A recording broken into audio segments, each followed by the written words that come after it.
recusam a ideia que as leis sejam mais importantes que os direitos. Não é? Os direitos são sempre mais importantes do que as leis. Essa é uma doutrina que vem das luzes, que vem da Revolução Francesa, mas que vem também da doutrina social da Igreja, que vem também de muitos processos dessa ordem, a afirmação de que os direitos são mais importantes do que as leis e, portanto, nós temos que conseguir encontrar formas de organização e de formas de resistência que tornem essa ideia forte. Eu vou citar duas vezes, agora e no final, talvez para alguns estranhamente, para outros talvez não, vou citar agora e no final, duas vezes, a encíclica Pacem in Terris, que se comemora este ano o cinquentenário, não é? Publicada precisamente em 1963, não é? E que estamos a comemorar os 50 anos agora nesta altura. E vou ler exatamente o que está escrito numa dessas passagens e que tem a ver com esta ideia de que os direitos são mais importantes do que as leis. E vou ler o que lá se diz. As autoridades, estou a ler tal e qual, as autoridades que menosprezam ou violam os direitos básicos negam-se ao seu próprio dever e função. E tudo aquilo que ordenarem deixa de ter qualquer caráter obrigatório. Não é? Portanto, reparem na importância desta afirmação, não é?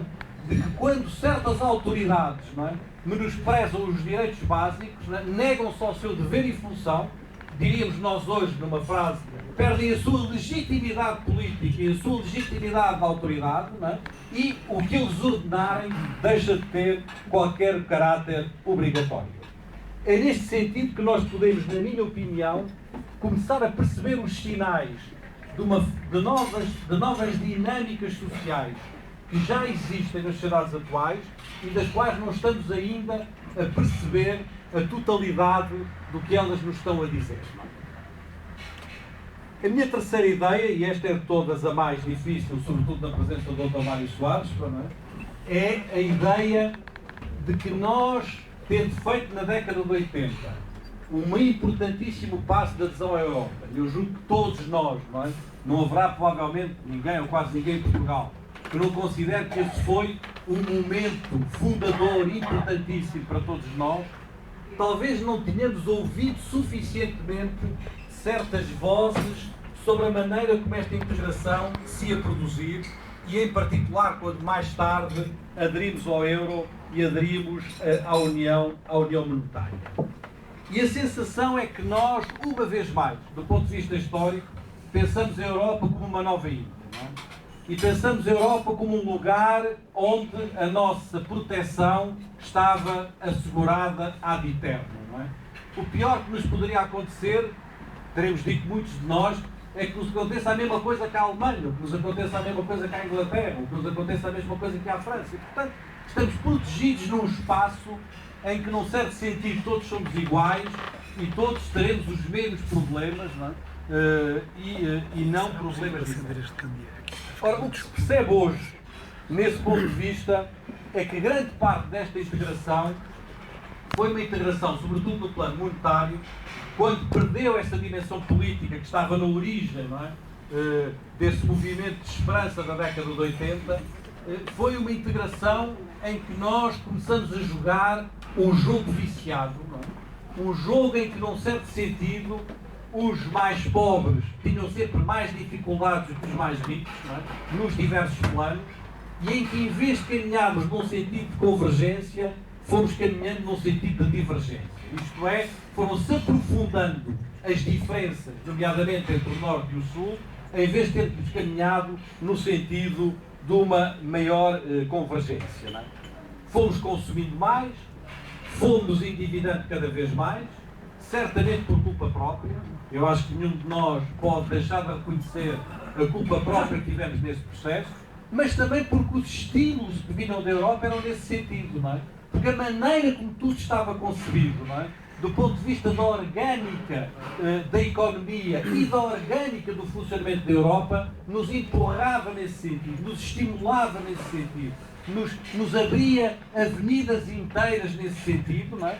E, portanto, foi do conjunto dessas duas coisas que, num certo sentido, nos trouxe à situação difícil que estamos hoje, em que, num certo sentido, temos a sensação, temos mesmo a certeza, estamos praticamente num beco sem saída, e que estas políticas nos conduzem ainda mais para o beco, em vez de nos tentarem abrir alguma janela de esperança e alguma possibilidade de sairmos do beco, não é?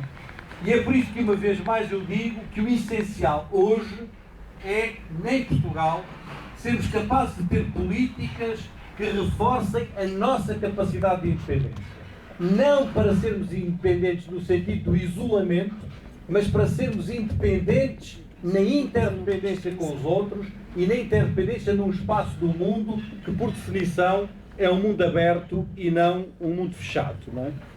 E creio que, nessa perspectiva, uma vez mais, as novas gerações e este investimento no conhecimento e na cultura são as duas únicas realidades fortes a que nos podemos agarrar, e se as perdermos, arriscamos a perder tudo o que nós ainda podemos ter como caminhos de futuro para Portugal. Terminarei dizendo que, num certo sentido, estas três ideias, gerações vencidas ou gerações mais esquecidas, nos podem apontar três caminhos que são caminhos importantes de futuro para construirmos as nossas ideias no presente. E estas ideias no presente passam certamente pela necessidade de desbloquear uma situação, de desbloquear uma situação em Portugal, de desbloquear uma situação na Europa, de desbloquear uma situação política. Todos sentimos como qualquer coisa que nos está completamente a impedir a ação e a dificultar a ação. Como se não houvesse alternativas, como se não houvesse nenhum outro caminho, como se houvesse esta espécie de inevitabilidade deste ciclo infernal da dependência e do empobrecimento, que traz sempre mais empobrecimento, não é? E como se não houvesse maneira de sair deste ciclo em que estaríamos bloqueados externamente, porque não dominamos lógicas que nos ultrapassam, nomeadamente do ponto de vista do funcionamento do sistema económico, e bloqueados internamente porque não conseguimos encontrar verdadeiras alternativas e não conseguimos dar corpo, como estávamos aqui a falar, a que um movimento de indignação, a que movimentos de protesto se traduzam em coisas muito práticas. E, no entanto, é importante perceber que há na sociedade portuguesa hoje um conjunto de redes, um conjunto de movimentos, um conjunto de pessoas, uns mais jovens, outros menos jovens, que manifestam um sentido de participação, que manifestam um sentido e uma vontade de organização, à qual, julgo eu, todos temos a responsabilidade de procurar dar corpo e de procurar dar forma, não é? Isto é o desafio que nós temos hoje pela frente. Num certo sentido, já não é o sentido do protesto. O protesto é sempre importante, mas é para além do protesto como é que se organiza a alternativa e como é que se constrói essa alternativa, em particular no plano político.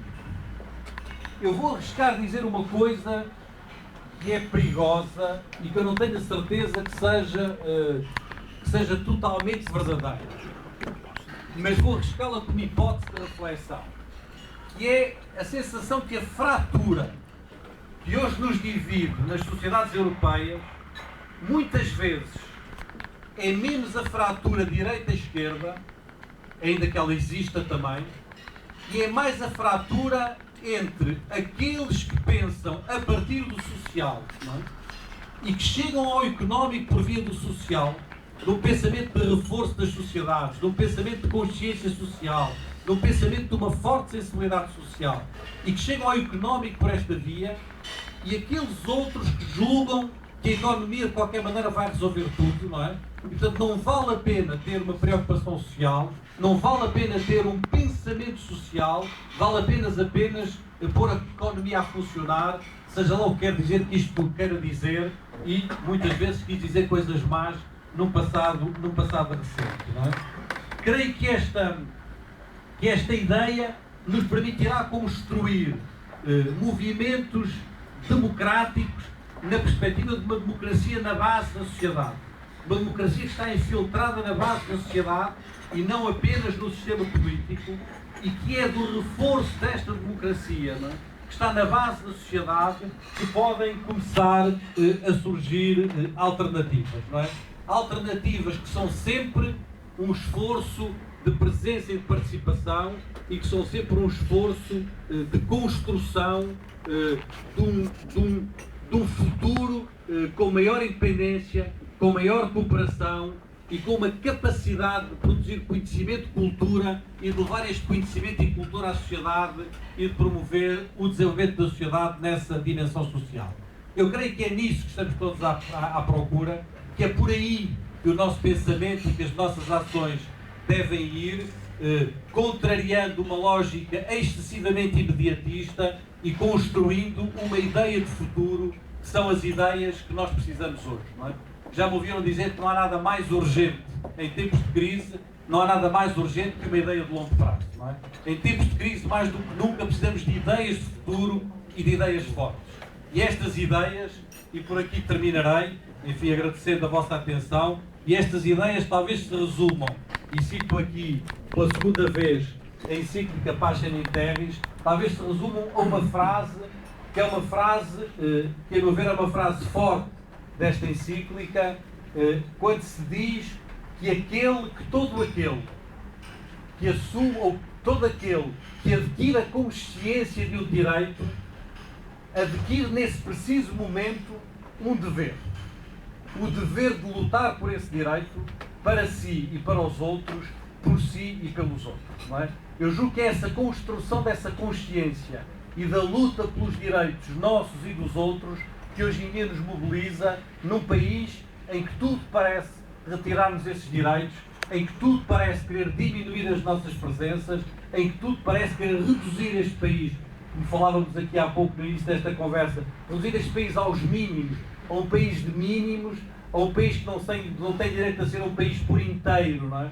Um país europeu, um país na sua afirmação plena, mas apenas um país de mínimos, um país onde o empobrecimento parece quase fatal se continuarmos por essas políticas, e por isso nós temos que ter essa mobilização de que o Sérgio nos falava, e agora terminarei mesmo, quando ele dizia, e bem, e julgo que é isso que estamos aqui também a fazer, a procurar fazer, quando ele dizia, e bem, que a liberdade e a cidadania devem ser alimentadas todos os dias.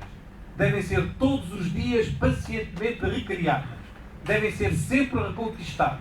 Pois se não realizarmos este treino diário, dizia o Sérgio, perdemos a forma, perdemos a pujança e não conseguiremos construir o futuro que ambicionamos. Julgo que é este treino diário de participação, de presença, de luta, de independência, de construção de alternativas que nos junta hoje, que nos une hoje, e é por isso também que agradeço a vossa presença. Muito obrigado. Muito obrigado.